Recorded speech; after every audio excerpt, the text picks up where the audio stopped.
All right, welcome to Higher Ed Athletics. Today I'm joined by Jim Dries, the CEO of PILYTIX. Jim, I had wanted to bring someone on to talk about something that it comes up with a lot of my episodes lately with interviews with athletic directors. And it's really two things. It's donor fatigue, and then the second is just obviously having to come up with more revenue. I've seen this trend of athletic director hires that I've been doing, and a lot more of them now are going back to that revenue generator and that donor and the person that can kind of bring that money in. Like we saw, there started to be a little bit of a change, I think, around COVID about the profile of athletic directors. But I think we're shifting back ever since the House settlement and having to pay, or not having to, but getting to pay student athletes, and then finding ways to come up with money. There's a lot of creative scenarios out there, but I wanted to have someone on to talk about that. And so, Jim, thanks for joining me on Higher Ed Athletics. Yeah, I'm happy to be here. Well, why don't you first tell me, kind of what are when I say the words donor fatigue, right? So you speak to schools, you speak to athletic directors, and on the academic side, whenever I talk about just the word donor fatigue, what are the typical solutions that people try to maybe throw at the wall and see if it sticks? Well, I think there's a few. I think, but if you go back to some of the things that you said, you mentioned NIL, you mentioned the House settlement. I think we've all read a lot of the headlines about some of these like massive coach buyouts. I think fundamentally the need to increase revenue is we're in a whole new ballgame at this point, right?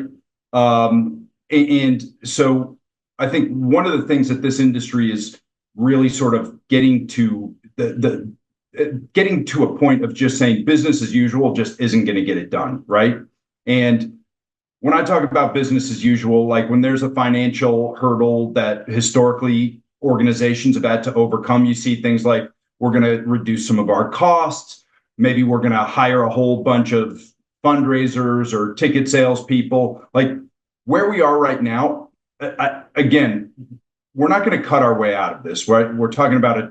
Just take the House settlement alone. We've got to come up with 20 million more. Most people just can't look at their budget and cut $20 million of that, Well, right? I just So saw someone mention in the D1 ticker. I can't remember the school, but the AD was even saying like, look, we can't cut our way out of this. Like we have to, and it might have been about jersey sponsorships or something like that that the D1 committee is thinking about doing. But you're exactly right. It's like you can't just cut your way out of it. So you got to find other alternative ways to grow. yeah, and I think one of the ways that organizations have typically done that is they've said, all right, well, we know or we believe that if we just go and hire a whole bunch of additional resources for fundraising, that's going to get us where we need to get to. Fundamentally, there's a huge problem with that. And we saw this right after COVID, where organizations were in a huge hole and they said, all right, hey, if we have 15 major gift development officers right now, let's go out and get 30. Okay. What happened when they did that, and we've seen this time and time again, and it wasn't just COVID, but we've seen episodes where folks just go out and sort of flood their office with new development resources. You see a few things happen, right? First and foremost, what that means when we're bringing all these people in is that we're necessarily diluting the quality of the prospect pool that our tenured gift officers are pursuing. That takes the win rates, the conversion rates, takes it down, which fundamentally means that gift officers then have to work even harder to achieve just the same result, just to get them to where they were. And at the same time, the leadership attention, the managers, et cetera, like their attention is almost exclusively diverted to getting all of these new people onboarded. So like we're working harder to get to the same place. We're not getting the love from managers.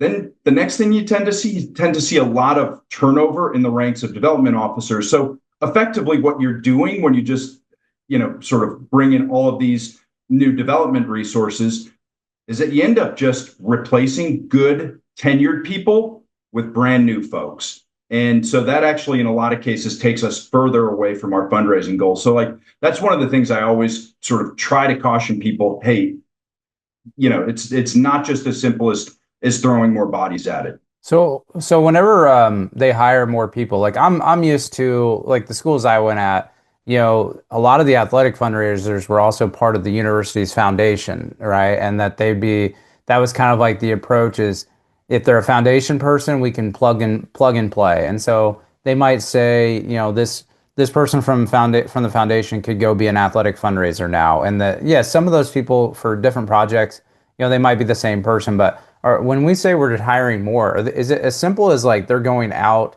to try and tap into different regions, or are they just trying to tap into like the same group of people they already have some type of information in their repository about? Because it's one thing if you're going to like a new pocket and you're trying, it's kind of like admissions. You really need to focus on admissions. So you hire a bunch of admissions officers and they go and travel the country and they try to steal some, business market share from a different place. But fundraiser, you have to like they have to have some tie most of the times to the university or the institution. So like it's not like in Indiana school that primarily has alums in Indiana can just go to the West Coast and start, oh, they have a lot of money. Let's just start trying to talk to them about fundraising for our school. So it's very different because they have to have some existing relationship. So I guess I'm just curious, like, how are they, if you hire a bunch more people and you say it dilutes the, kind of dilutes that pool, like, who are those new people going after whenever they're hired? Well, okay, so now you're actually, I think, getting to this issue of donor fatigue. And one of the things I'll always encourage organizations before they just go out and hire, or even if they before they put together one of these regional strategies, because you mentioned the regional strategy. Were we and you mentioned, hey, we're going to open an office on the West Coast. Well, have you already tried to pursue prospects on the West Coast, right? Is the problem fundamentally that we're struggling on the West Coast because we don't have development officers out there? I mean, if that's truly the problem, okay, that's actually, I think, worth looking at in very sort of focused experiments. I think, though, fundamentally, the bigger challenge when we talk about donor fatigue is that our prospect pools just aren't big enough, right? And so we keep going back to the same well over and over and over. And of course, that's going to sort of lead to this fatigue. I think fundamentally, it's just absolutely imperative that we think about our prospect pools. We think about sort of casting a wider net, bringing more folks in, as opposed to, kind of what we've historically done, which is take a very sort of laser focused and I would say uh, uh, sort of myopic approach to like the definition of what's a qualified prospect. So basically, they're just like, they're not to the level where it's even worth our time. They're basically just going after like the ones that they're most familiar with that they have, because I know like a foundation person or someone's database, as simple as it is, they'll put at least what their giving background is and their giving total over lifetime, their guarantees. But I don't know that they're. I wonder if they're tracking how many times have we gone back to them for the same thing. And I think some ADs are getting cautious about that. But like, so you have data on, they help, fundraise for this capital campaign. They help fundraise with our soccer locker room project or something like that. But I wonder if people are keeping track of the number of times that they've actually gone back instead of just waiting to see donor fatigue happen. Because you can't just ask like, "Are you fatigued?" You can't just ask the donor. But I do wonder, are most people keeping track of how many times they go back to the same person, or is it more just like a feel thing, you think? Yeah, well, I think the best organizations are tracking it at least at a basic level. They've got some CRM, whether it's Salesforce or one of the other CRM systems, and they are sort of tracking that. And of course, they don't ask if they're fatigued. The way that they get that answer is it goes yes, yes, yes, no, right? They hit a brick wall, Or you don't get a response. That might or start. you don't get yeah, right. They just kind of disappear, right?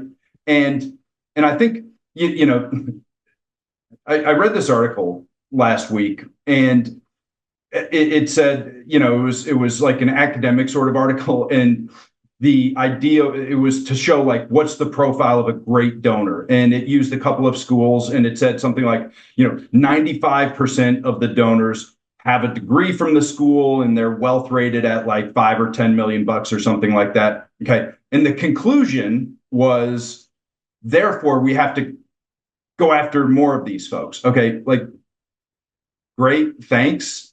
But fundamentally, like, I think that's sort of the problem. That is what the historical approach has been, as opposed to saying who else is out there, right? Are the wealth ratings always like perfect? Of course they're not. Okay, but what else, right? If 95% of our donors sort of meet that very kind of laser focused profile just based on a couple of data points, what about the other 5%, right? Who are these people? Who are these people that are coming to us, that are finding us, or that we're just sort of finding that don't meet that profile? Because at the end of the day, when I talk about casting a wider net, I can guarantee every organization has lots more of those qualified prospects out there.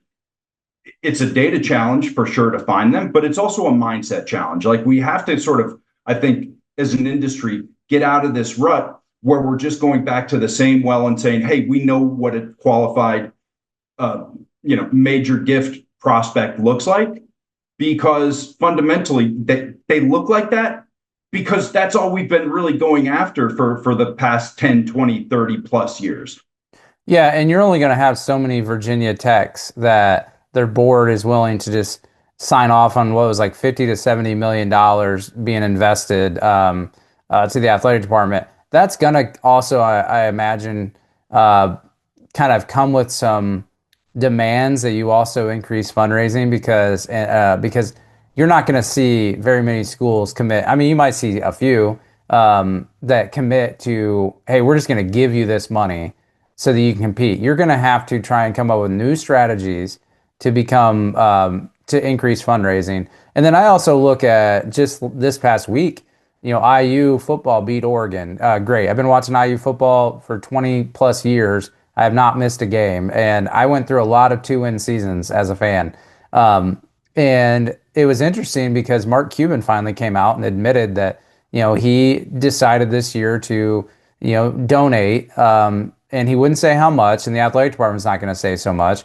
But he donated. He was very hesitant about just giving to athletics several years ago, but he agreed to help fund the creation of the Mark Cuban Center inside Assembly Hall. I think it was like a $5 million gift to also have it named after him. Well, $5 million is a lot of money, but that wasn't, getting Curt Cignetti his roster. So they put in a lot of effort, and I just know from knowing the people around there, they put in a lot of money with different people too. And then now the success, it's almost like everyone's probably just going to assume Cuban wrote a huge check, and that's why IU football all of a sudden is where it's at and IU athletics is where it's at. No, I don't know for sure, but I think they took a different strategy. And yes, you're going to have those one-off donors that are, billionaire alums at some places, but he has not been the regular person kind of building this up. So I'm sure they took some type of different strategy too. But another thing that reminds me of my time there is coach buyouts. So we're now seeing this come up.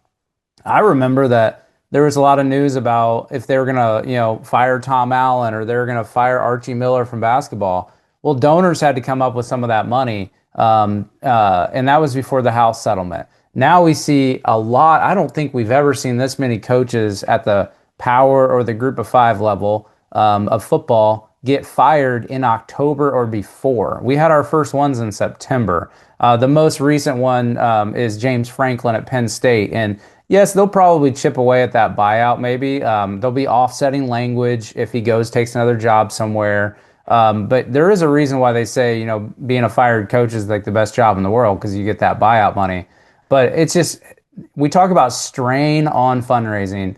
One of those is going to be, can we really expect our donors to help pool money together to do all this stuff whenever they see us pay someone, 10, 20, 30, 40, 50, 60 million dollars to stop coaching here? So I don't know. What are your kind of like when we think about that as tapping into donor fatigue too, everybody that is a donor has seen this news, and now they're probably watching like a hawk too. That they might say, "Look, I'll donate to the athletes or donate to this, but do not have me help pay a buyout anymore." Yeah. I mean, look, fundamentally, whether we're talking about coach buyouts or whether we're talking about NIL payments or the house settlement, I'll go back to something I said just a couple of minutes ago. Bottom line is there's a huge fundraising gap, right? And it's not going away, right? And so when I say it can't be business as usual, like it can't. And to your point about, donors and some of them who are going to look at these coach buyouts and say, hey, that's not for me. It really kind of doesn't matter. Like we are in sort of a perfect storm right now where fundamentally we just have to, and we don't have a choice about it, right? We've got to crank up our fundraising output. And yes, some of those donors guaranteed, as you just said, are going to look at a coach buyout and say, hey, I'm out, go find somebody else. But I think that's the sort of the broader point. We have to find new donors and they're So, out there, right? Yeah, go so, ahead. so okay. So we've talked about all the problems, and you're aware of this, and your company talks to ADs about this. I mean, what are some solutions? Obviously, I'm zeroing in on what you're saying is like they've got to expand their data and their Yeah. pool.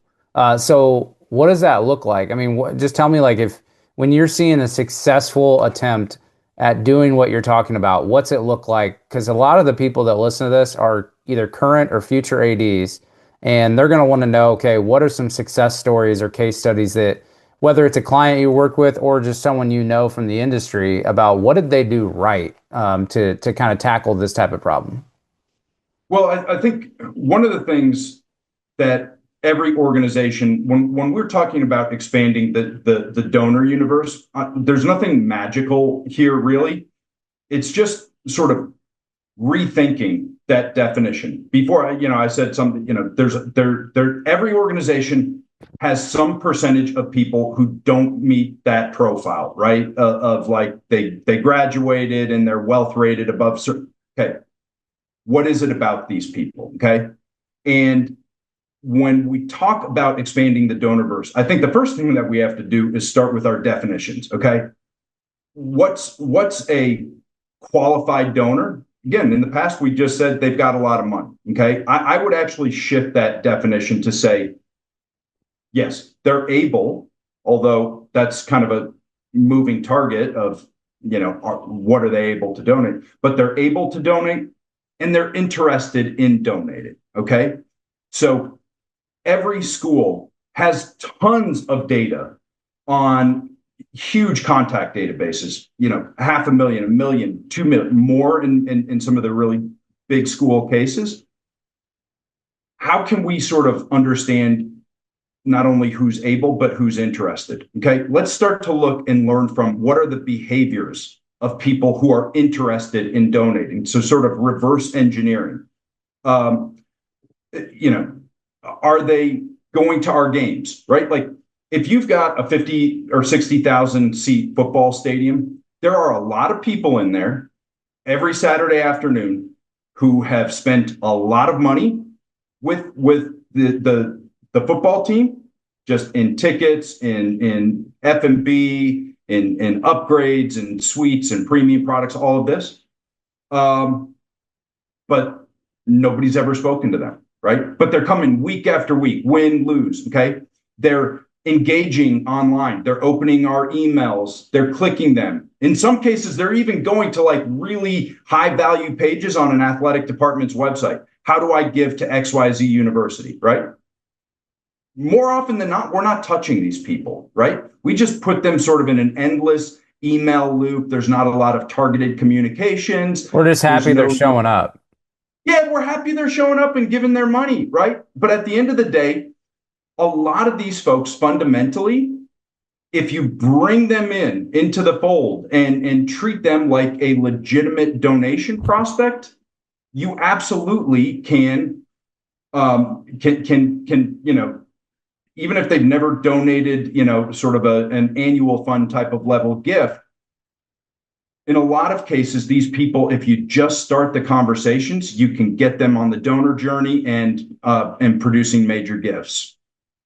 Yeah, and I think about you mentioned the athletic department websites is I haven't been on one to find that level of information, but one thing I always like, one of the best fundraisers, he's now at West Virginia, but Ren Baker had him on when he was the AD at North Texas, and probably one of the most insightful episodes I ever gave anyone because of how much strategy he gave away. As a fundraiser. And one thing he did a good job of is he was obsessed with like URLs, so buying domain names that were very Hmm. simple. And then so whether it was a capital project or a capital plan, if you wanted to be a part of it, they made it incredibly easy. They didn't because he had mentioned sometimes going through our website, the way athletic department websites, it can be either intimidating or confusing. So I forget what it was, like Light the Green Lantern or something that like that.com, and it just went right to how you could participate.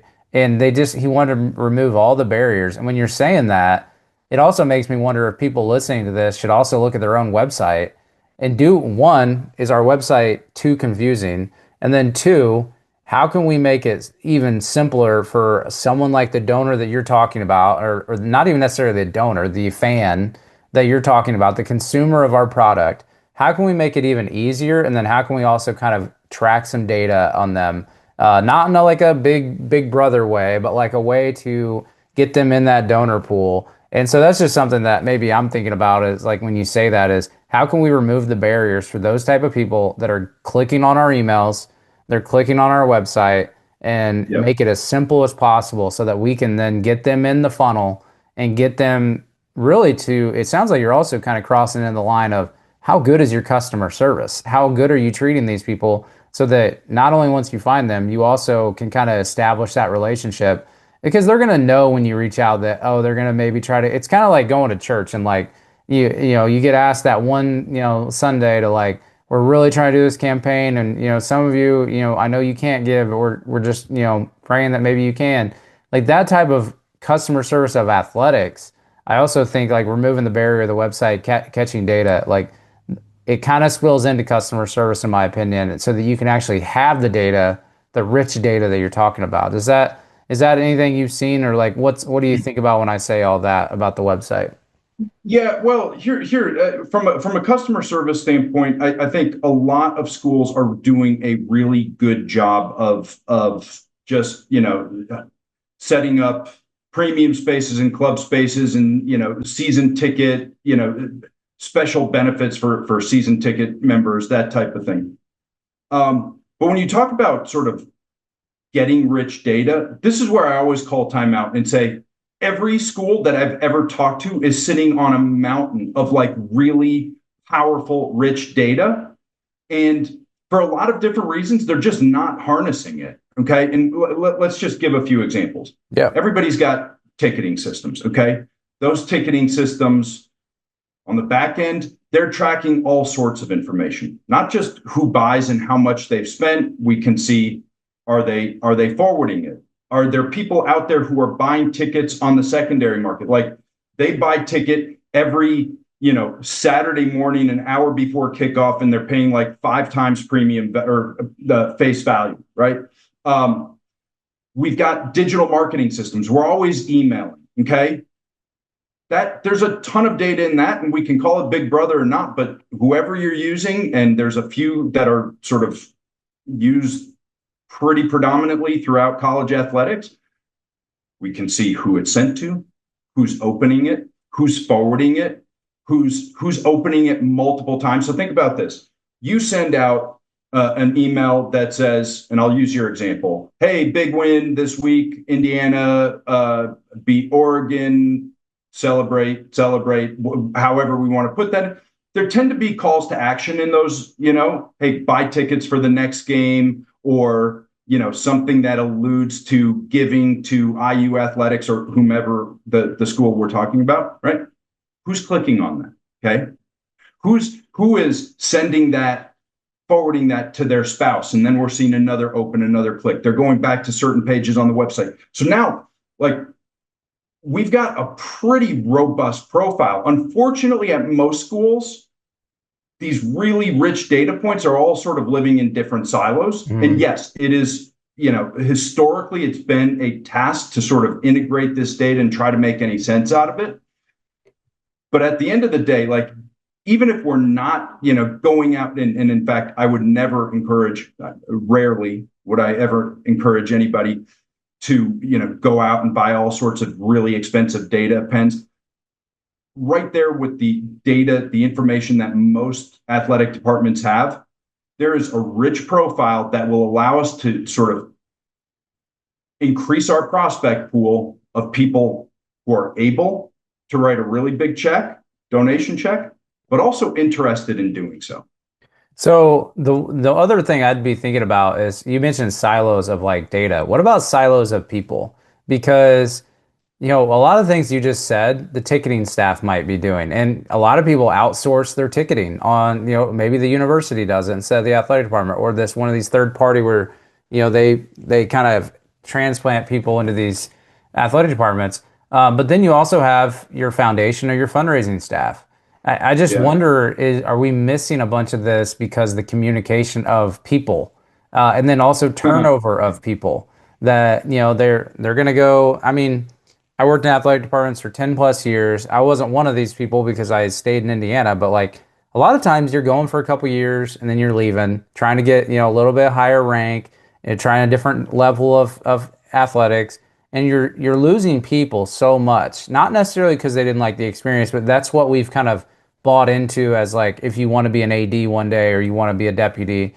Um, I imagine we're losing a lot of connectivity of the staff that even if you tell them there's rich data there, they don't talk to each other. They're not there long enough to kind of bend it all together. Is that stuff that you've seen too with staffs? Yeah, yeah, for sure. I mean, one of the things that we see way too often is like a solid brick wall built between athletics and the central foundation, where they're not sharing data back and forth.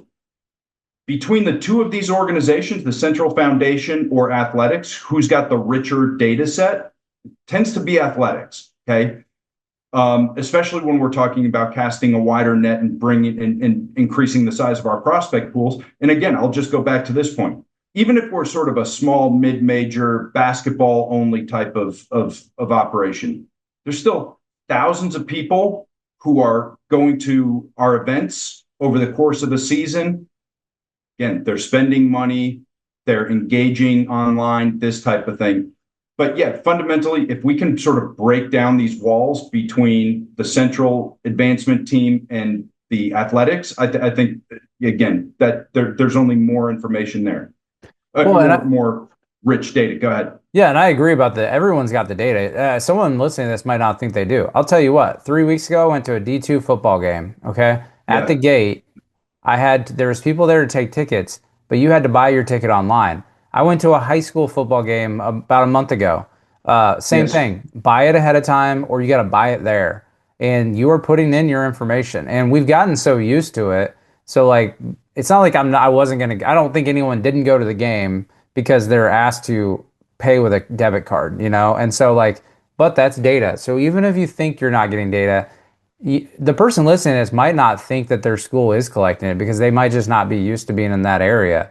So I mean that we we are prone to and accepting the fact that people are going to contact us based on our data and our behavior online, and I think everybody that opens up the candidate pool for donors, like you just talked about, so much, in my opinion.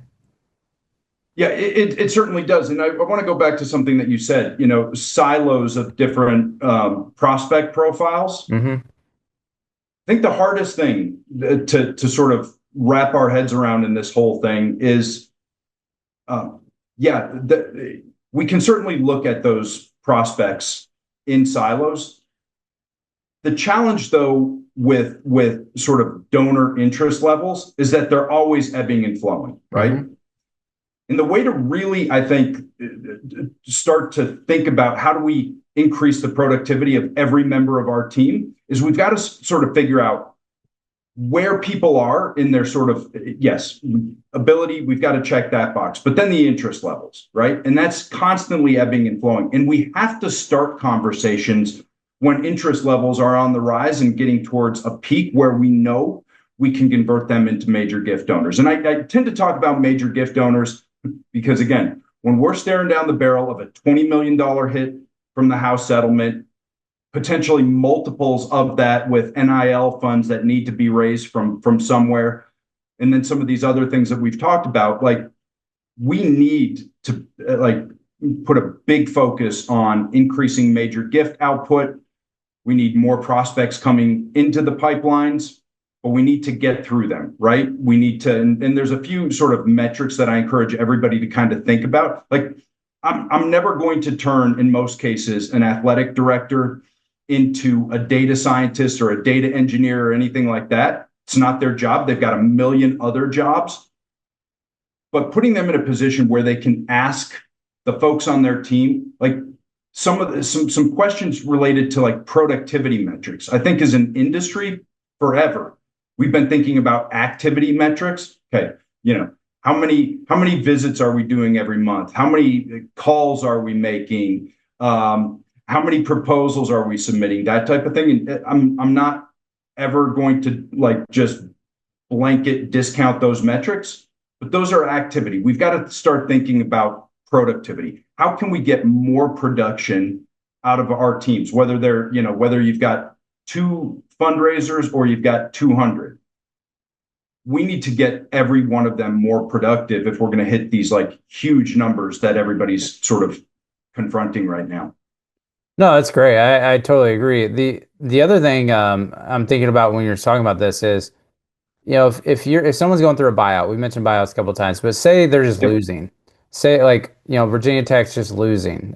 So they have to change gears. Okay, well, like take football out of it. Take it as any D1 school or any D2 school, but most people listen to this are at D1s.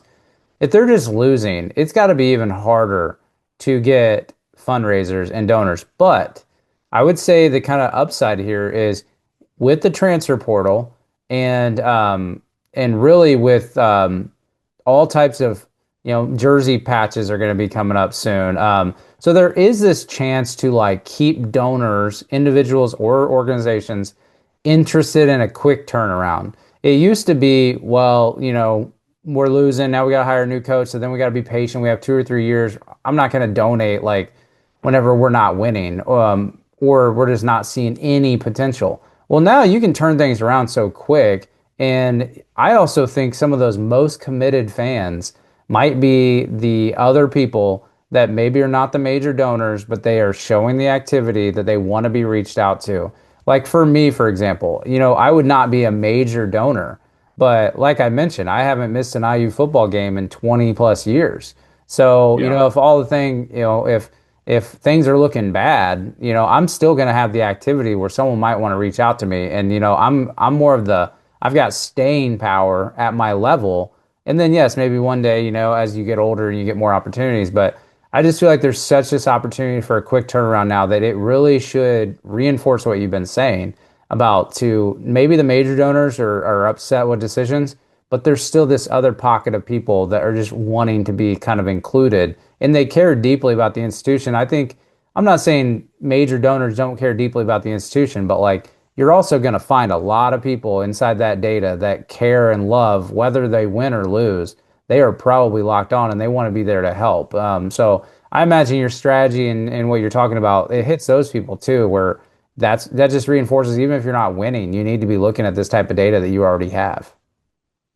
100%. And I'd say this, we've got to think about sort of everybody in our prospect universe is living somewhere on that donor journey. Okay.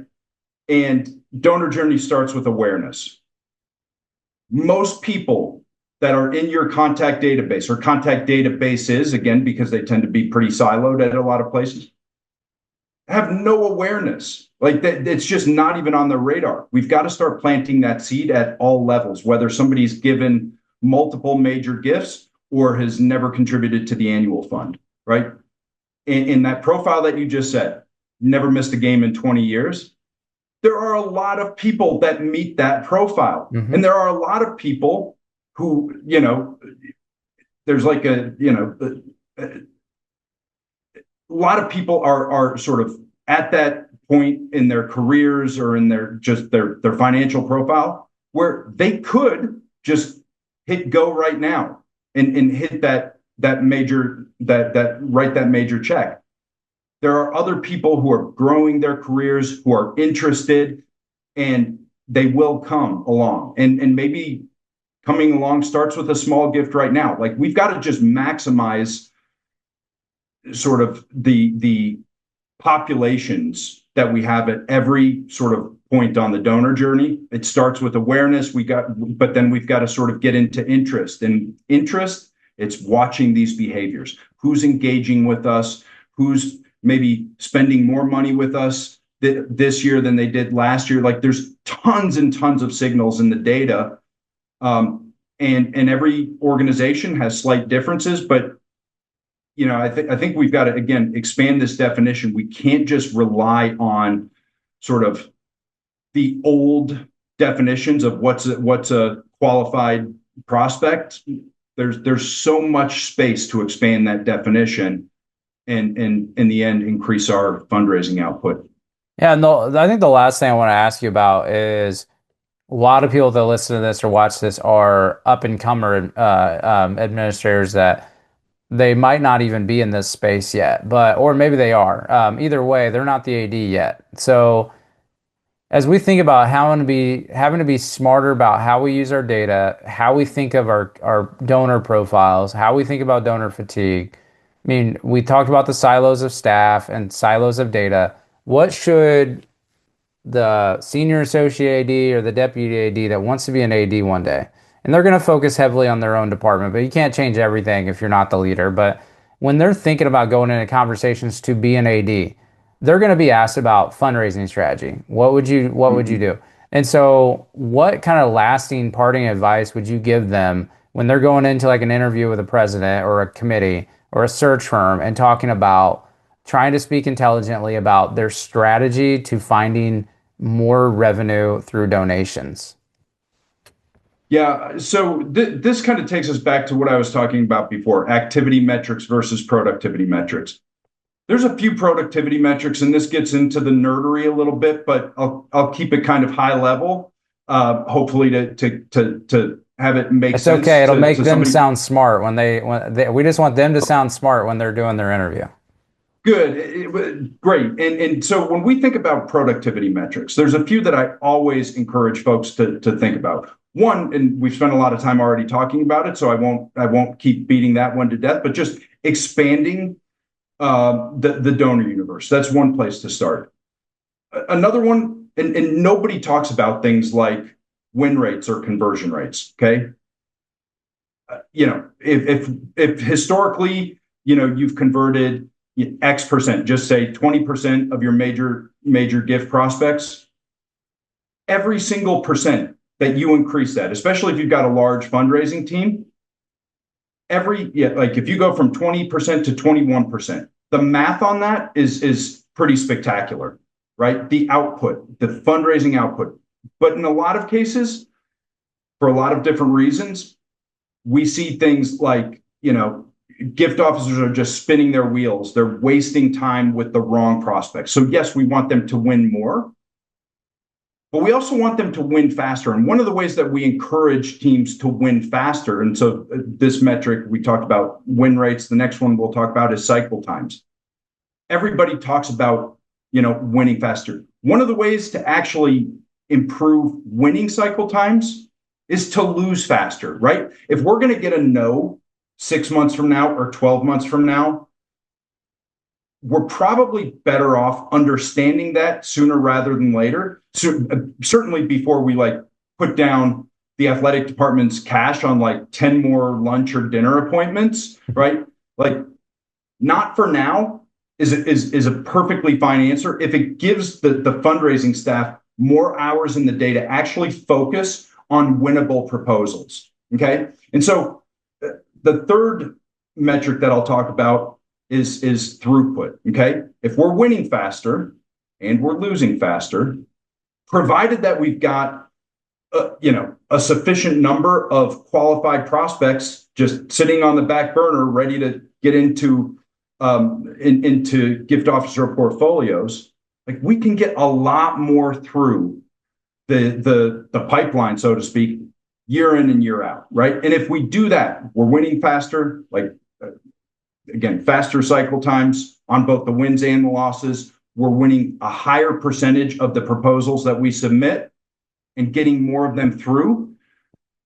This gets into a sort of a longer mathematical explanation. It's not that difficult, but I think at least at a high level, a rising AD should just kind of understand some of the mechanics of this and go and be able to sort of articulate for their organization or the organization that they're interviewing for, what is the revenue production of just like small incremental gains in each of these areas. And you do that, and suddenly, like, yeah, that $20 million hit isn't as daunting as it was. Whatever we've got to come up with in the end for the NIL collectives or some of these other kind of big expenses that we've got, it's not that scary, right? It just comes down to sort of turning some of the knobs that really fundamentally speak to greater productivity. And if we can do that, yeah, first of all, to answer your question, I think, yes, you will sound much more sort of strategically focused when you're having these discussions. But I think regardless of whether you're an AD or a rising AD, I think just having a strategy that isn't the typical business as usual, we're just going to throw more bodies at it. I think it does give some hope, but not unfounded hope. Hope like that is rooted in sort of a mathematical certainty of what is the outcome. Yeah, well, a couple of things that stick out as I kind of close this talk on the future of fundraising and donor is, look, there's going to be more commercialization. We're about to get we've seen an uptick in stadium and field naming rights, arena naming rights. We're seeing it with the patch proposal that's probably going to come through. We've seen that be a successful thing.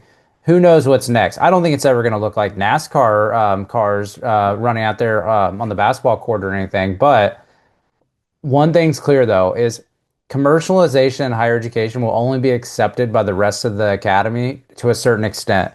Fundraising is still going to be a critical element of this. It's not just going to be what organization. We're going to still need individuals with making substantial gifts, and they're still going to be needed. The other thing is, I'm sorry, I keep a D1 AD hiring trends and tracker. A lot of people, there's probably been 5 people in the last month ask me privately, what's like the trend of the position? And well, the title is deputy AD. It's pretty clear, or you're sitting AD and you're moving to another school. But I will tell you, the most backgrounds, we're going back to that fundraiser. And we are going back to that being the main driver and the main role. Yes, ADs have a million jobs, million responsibilities. Their main one right now is going to be raising money. And so if that's something you've been doing, but if it's not something you've been doing and you want to be an AD, I would just say you need to get smarter about doing this. Maybe start having intelligent conversations of where you're at with the things that Jim and I have just talked about. So Jim, unless there's anything else you want to close with, I just want to thank you for talking about. Yes, we've hit the horse about donor fatigue, but it's a real thing, and that's why I brought you on here. I wanted to talk specifically about strategy. And I think that we've done that today, and you've kind of left everybody with some notes that they need to be thinking about. Yeah, I think that the only thing I would leave you with is, anybody who's willing to think creatively, who is willing to say, hey, we can't just keep doing what we've always done, because the obstacles are too big right now. I mean, the financial obstacles are just too big. But certainly there is a path forward for anybody who is willing to innovate, who is willing to actually leverage their data, who's willing to push back on the people who say things like, oh, our data is too messy, it's not clean, it's okay. All of those things may be true, but like, we've got to start this process right now, because as we talked about earlier, these problems aren't going away. If anything, they're only getting bigger.